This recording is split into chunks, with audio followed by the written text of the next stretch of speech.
So I bought this MacBook Air with M4 chip, base model, 16 GB RAM, to see how powerful it really is. And the purchase journey was a little bit of drama.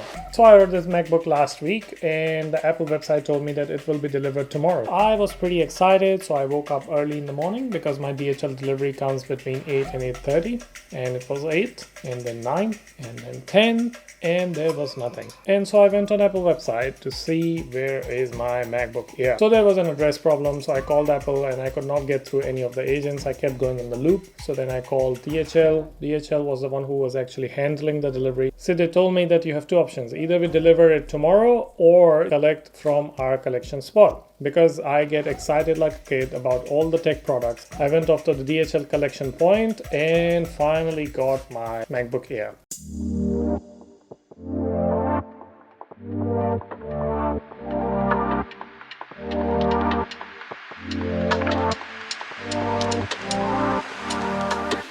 We get the standard MacBook Air box and this beautiful packaging. So of course we get the MacBook in the box, which as you would expect, you should get. Let's unpack that. And then you also get the charger and the MagSafe charging cable. Now let's talk about the color first, because this was my biggest concern when I was about to buy this. And I wanted to pre-order it, but I did not because I was a little bit concerned and unsure about this sky blue color. Let me tell you, it's not sky blue.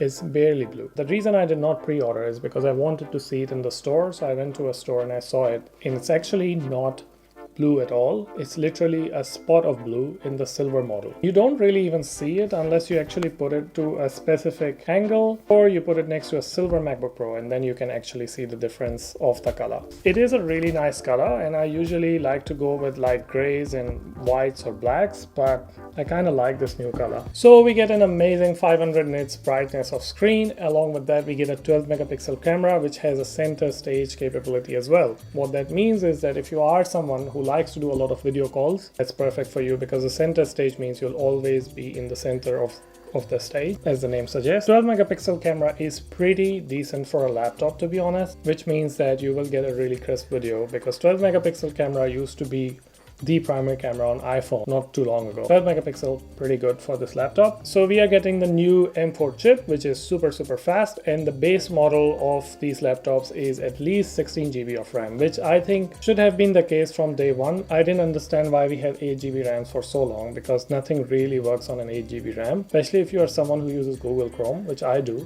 It sucks on RAM so quickly, you can't use anything else. So at least having 16 GB RAM is, I think, a must. And now these base models, they have minimum of 16 GB RAM. If you combine this M4 chip performance with at least a 16 GB RAM, or even better if you upgrade the RAM, you do get a pretty powerful machine in a really lightweight architecture. Speaking of the lightweight, you do get the default charger, which is much smaller charger than the usual one. It does not have the superpowers of charging your laptop really fast, but it is really small in size, which means that it's great for traveling. And of course, this laptop itself is so light that if you'll keep it in your backpack, you probably won't even feel it. It's almost like an iPad, to be honest. Yeah.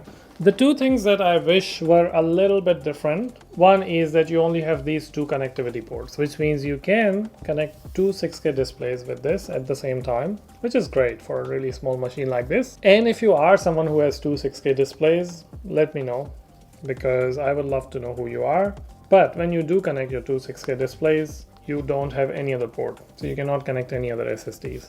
So I wish there was one more port. The second thing I wish was a little bit different was that we still have this 60 Hz display. I wish that they had upgraded the displays a little bit more. We still have the 60 Hz and we are stuck with it for a very long time now. The keyboard is super nice to type on. It is very tactile, and same with the trackpad, very tactile trackpad. You have the finger scanner, super easy to unlock anything that you like. Overall, it's a pretty good package considering the price has gone lower. I think it's a really good deal to get on. So if you are someone who's using a MacBook Air M1 or M2, this might be a really good upgrade for you. So I hope that you found this video helpful, and if you did, make sure you subscribe to the channel, because in the coming weeks I will be performance testing it with some really heavy software usage, and I'll make some more videos about the MacBook Air with the M4 chip.